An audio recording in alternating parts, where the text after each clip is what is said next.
측정 활동에서 주의해야 할 점을 되짚어 볼게요. 먼저 태양빛이 잘 드는 곳에 태양고도 측정기를 놓아야지 그림자의 길이를 정확하게 측정할 수 있어요. 그림자가 희미하거나 그림자 끝이 퍼져서 나오거나 하면 정확한 길이를 측정하기가 힘들어요. 그래서 햇빛이 잘 드는 곳에 장소를 잘 잡아야 합니다. 또한 실을 각도기의 0점 부분에 정확히 두어야 정확한 태양 고도를 측정할 수 있습니다.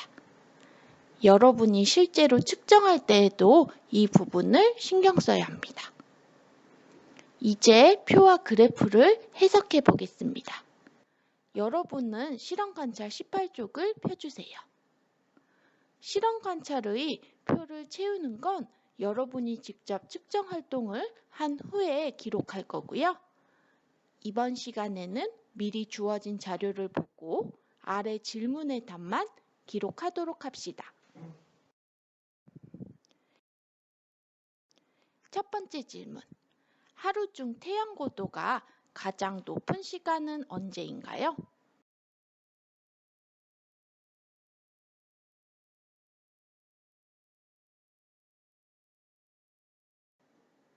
두 번째 질문. 하루 중 그림자 길이가 가장 짧을 때는 언제입니까?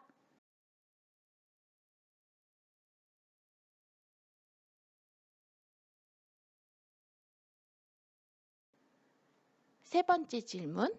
하루 중 기온이 가장 높은 때는 언제입니까?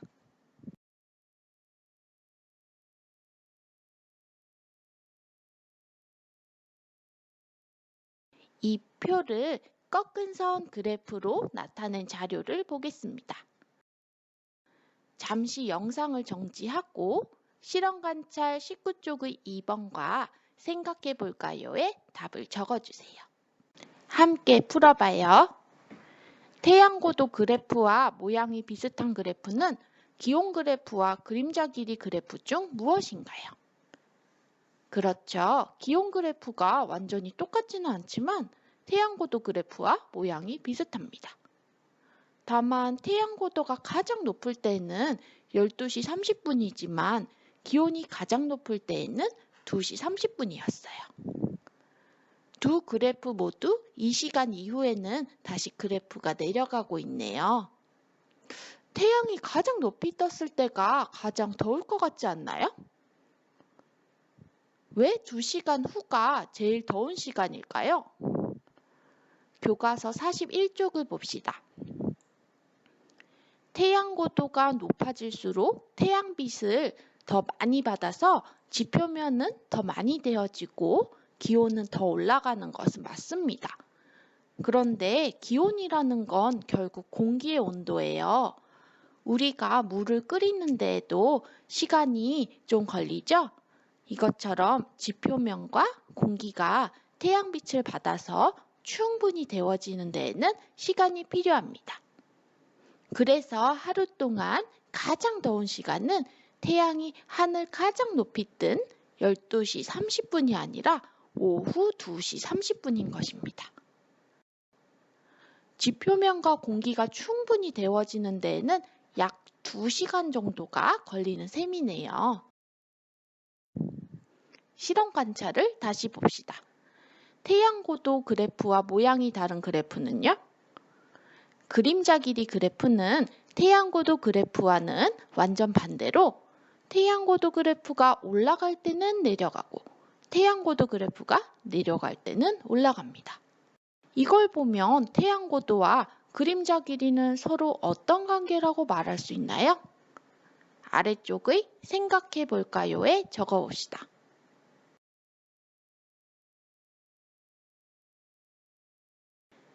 태양 고도가 높아지면 그림자 길이는 짧아지고 기온은 높아집니다. 여기까지는 사실 해석하기가 쉬웠죠. 조금 어려운 질문을 하나 할게요. 만약에 막대기의 길이가 더 길어지면 그림자 길이와 태양 고도에도 영향을 미치지 않을까요? 막대기를 10cm가 아니라 20cm 막대기를 사용해서 태양 고도를 측정한다고 가정해 봅시다. 태양 고도를 측정하면 어떤 결과가 나올까요? 마무리할 시간이 되었네요.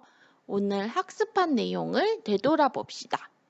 오늘은 태양 고도와 남중 고도가 무엇인지를 일단 미리 알아보았고요. 첫 번째 탐구 활동으로 하루 동안 태양 고도, 그림자 길이, 기온을 측정하는 활동을 영상으로 관찰했고 주의할 점도 짚었어요. 두 번째 탐구 활동으로는 표와 그래프를 해석하면서 태양 고도, 그림자 길이, 기온이 어떤 관계가 있는지, 또 태양 고도 그래프와 기온 그래프는 작은 차이가 있는데 그 이유는 무엇인지까지 알아보았습니다. 여러분은 선생님이 이 학습터에 올린 링크를 통해서 구글 설문지로 확인 문제를 풀고 마지막에 제출 버튼을 눌러서 제출해 주세요. 다음 시간에 만나요. 안녕.